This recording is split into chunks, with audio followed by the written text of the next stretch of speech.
Hello बेटा, good morning. Last video में हमने बात की थी स्केलेटल टिश्यू की, कनेक्टिव टिश्यू में।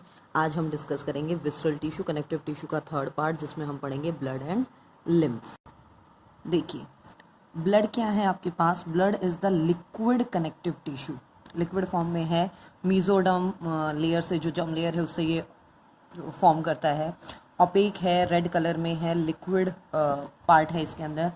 विस्कस फ्लूइड, थोड़ा सा चिपचिपा सा है। अगर हम पीएच की बात करें तो नॉर्मल हम पीएच 7.4 कंसीडर करते हैं। 37 डिग्री प्रेशर के ऊपर लगभग 7.6 एटमॉस्फेयर इसका प्रेशर कंसीडर किया जाता है। स्पेसिफिक ग्रेविटी की अगर हम बात करें तो 1.06, हल्की सी वाटर से हैवियर कंसीडर की जाती है ग्रेविटी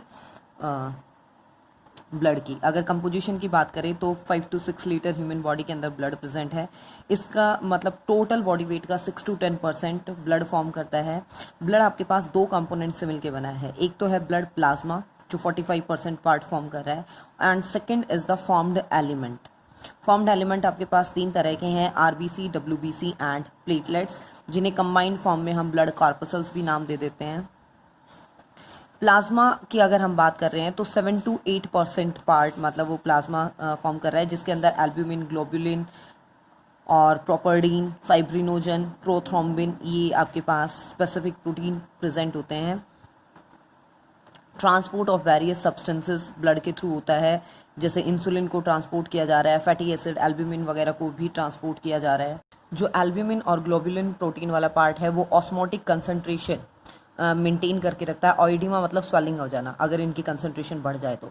फाइब्रिनोजन और प्रोथ्रोम्बिन जो है वो ब्लड क्लोटिंग में हेल्पफुल हैं। Properdin helpful in the destroying foreign bacteria, जितना भी जर्म्स वगैरह, माइक्रोब्स वगैरह, उनको डिस्ट्रॉय करने में काम आ रहे हैं। एंटीबॉडीज़ हैं आईजी, इम्यूनोग्लोबिन, ठीक है। बफर की तरह वो काम कर रहा है, मतलब बॉडी के अंदर जो पीएच बैलेंस को वो मेंटेन करके रखता है।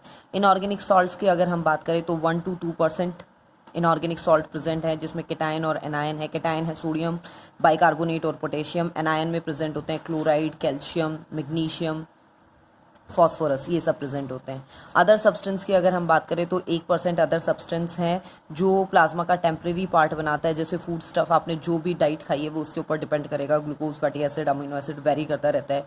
वेस्ट मटेरियल अकॉर्डिंग टू कि डाइट क्या थी, वो वेस्ट मटेरियल जनरेट होता है। यूरिया, यूरिक एसिड, अमोनिया, ठीक है। यूरिया अगर एक्सेस हो जाए तो ऑब्वियसली वो हार्मफुल है।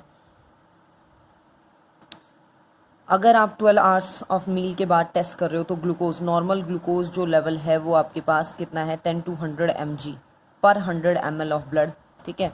ये 180 mg इंसुलिन डिक्रीज हो जाता है। अगर इससे भी ज़्यादा डिक्रीज हो जाए तो डायबिटीज़ मेलिटस, शुगर की जो बीमारी है वो कॉज होगी। केमिकल्स इसमें कुछ मिल सकते हैं, जैसे ड्रग्स, आपने कोई पर्टिकुलर मेडिसिन ली है तो उससे रिलेटेड। कोलेस्ट्रॉल 50 to 100 mg पर 100 ml, इतना एक नॉर्मल कंसीडर किया जाता है। और सम नंबर ऑफ एंटीबॉडीज़, अगर कोई इन्फेक्शन वगैरह है तो उससे रिलेट करते हुए।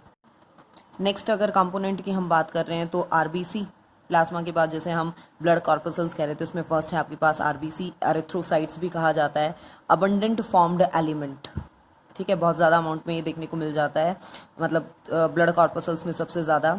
साइज़ होता है इनका 7 to 12 माइक्रोमीटर डायमीटर में और 2 माइक्रोमीटर इनकी थिकनेस है। शेप की अगर हम बात करें तो एम्फीबियन, बर्ड्स और फिश के अंदर ये न्यूक्लिएटेड हैं, बाइकनकेव और ओवल हैं।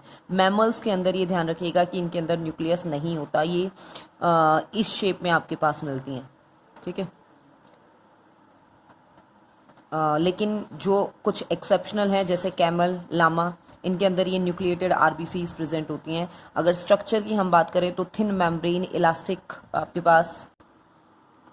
अगर हम नंबर ऑफ आरबीसीज की बात कर रहे हैं तो आपके पास ये